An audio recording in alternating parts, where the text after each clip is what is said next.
Hey everybody, this is Tom with Outdoor Miles, and if you have a Dometic refrigerator in your RV with a broken handle, like I do, then hang on, we'll show you how to fix it.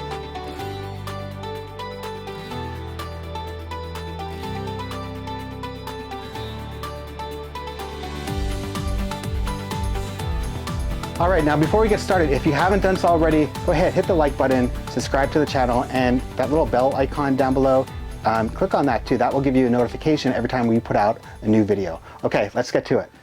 This is a Dometic refrigerator in a 2019 Keystone Outback. However, this refrigerator is in a lot of RVs, especially if you've bought an RV in the past 5 or 6 years, you may have this style of refrigerator. The way that the refrigerator handle works is that when you pull it open, it depresses these little tabs in here. I don't know if you can see that here. And there's a catch on the inside of the refrigerator, if you can see it right there. Now what happens on these refrigerators is there's a little piece here, and I'll show you here. You can see the screw right here. This is screwed into the door of the refrigerator, and this is a weak spot of these refrigerators. This little tab here breaks, and when you go to pull the handle, what happens is, you can see it on this side better, that tab, or that little plastic piece, comes apart from the refrigerator, and as a result you can't depress the tab enough to open the refrigerator. To make the repair, you don't need a lot of tools. A screwdriver and maybe a butter knife. We don't know if we'll need this yet, but we'll see. All you have to do is remove this handle, detach the top plate of the refrigerator, and it will allow us to remove this tab, put a new one on, slide the new handle in place, and put the cap back on, and we're good to go. So one of the reasons I waited so long to replace this handle was because when I went to Dometic and I looked up a replacement part, it was like $50 or $60, and I thought I would just get by for a little while with tape. However, not too long ago, they started selling third-party repair kits on Amazon. They give you new handles, new screws, and new tabs, and it was like $12 for 2 handles. So let's go ahead, we'll get into it. I'll show you how to make the repair, and you can do it probably in under 10 minutes. All right, let's get to it.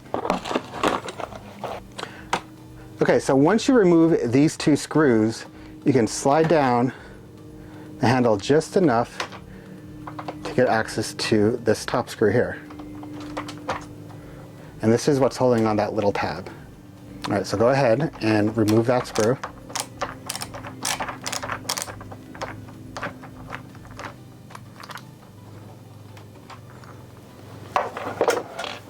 And when you do that, you should be able to slide out that little piece here. Now, if you can look at these 2 different pieces, you can see where this one broke. So that other piece of the tab is still in the refrigerator, and that needs to be connected. Okay, so now that that piece is removed, the next thing that you need to do is get the handle off. And the way the handle comes off is that it slides up and off of the door. Now the problem is that you have to slide it all the way up to get it off, and you can't do that with this top plate on here. So this is where your butter knife's gonna come in handy. So what you need to do is very gently slide this underneath. You're gonna pull up. We're going to want to open the refrigerator all the way up and get the back tabs off as well. So once that's off, what you can do now is you can slide that handle completely out of the way. So what you need to do next is you need to remove this little plastic piece which screws into the refrigerator. And the problem is you can't remove that because the panel for the refrigerator is in the way. So you need to remove the panel, which is the reason why you need to remove the entire top plate here. So we're just going to open this up all the way.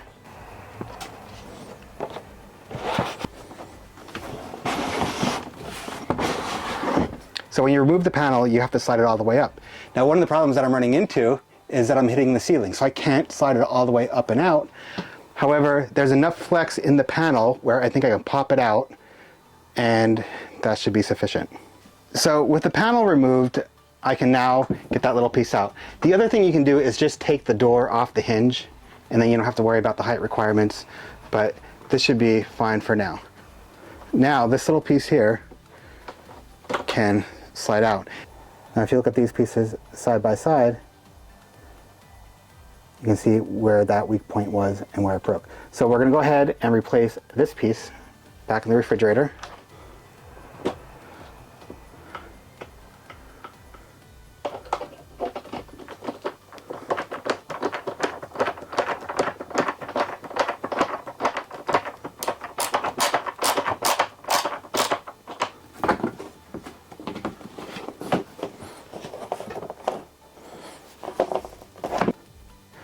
All right, so now I have the panel back in here, and I'm just going to reassemble the top piece on here, push in the tabs, and reinstall the handle.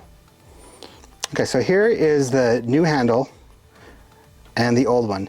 Now, they're the exact same dimensions, should work just fine. However, the newer handle has like a little bit of a duller color to it, if you can tell the difference on camera. I'm not sure. However, this one does feel a lot more solid than the flimsier plastic on the original. So we'll see how it holds up, and for a savings of like 90%, I will happily go with the replacement version. I don't think it will look much different when it's on there or be noticeable. If you are concerned about it, you can go ahead and you can replace both handles so they look identical. But there is a slight color difference in the, and the type of plastic seems to be a little bit different in the one that I'm using. Now when you're sliding this on, you're going to notice that there's a little L-shaped bracket there, another one here, and another one up on top here. So you need to make sure that this goes fully around it, and you might get jammed up a little bit, but if you flex it just enough, you can get that to slide down just fine. Slide that down, and you see where that catches there, just ever so slightly, and it doesn't seem like it's going to go. All you need to do is just flex that off a bit, and then continue to slide it down. Do the same for this one. And then you are on, and just line up the screw holes.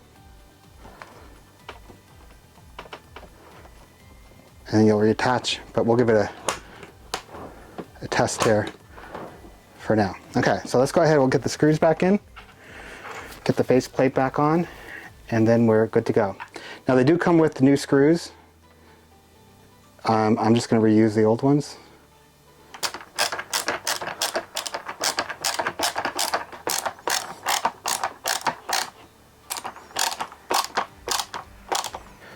We're going to take our top plate.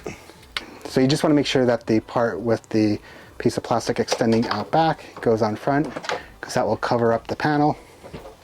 So when you line this up, all you need to do is just make sure that the edge is where it should be, and you should be able to push it down into place, make sure it's secure, and now you have an operating RV refrigerator handle. And we'll see if this one will hold up any better than the last one. Again, it's that little piece right here, which is the culprit. So in order to replace that little piece, you need to do everything that we just did. And again, I probably could have used the old door handle if I wanted to, and just use that piece, because the door handle is fine, but I figured just for the sake of replacing it, I would just put the new one on. Make sure that these tabs are nice and solid, but we're good to go. So there you go. If you need to replace your door handle on your RV refrigerator and you have this model, it really isn't that hard to do. However, I would suggest look for a third-party handle, unless you don't mind spending $50, $60 for the original. For my situation, it really was that little piece that caused all of the problems. Some of you may have issues where the latch itself breaks and you need to replace the whole handle. But I think this is just the weak spot, and especially if you use your refrigerator a whole lot and you're constantly opening up and closing the door, or if you have little ones and they're yanking the door open, it doesn't take much to break that. So it is probably not the best design, but the good news is that if you have to fix it, you can do it yourself, and you can do it fairly inexpensively. All right, well, thanks again. And as always, if you haven't done so already and you found this video useful, go ahead, hit the like button, subscribe to the channel, and I'll keep on putting out additional content that hopefully will help you solve some of your RV challenges and make your life a little bit better on the road. So thank you very much, and I'll catch you next time.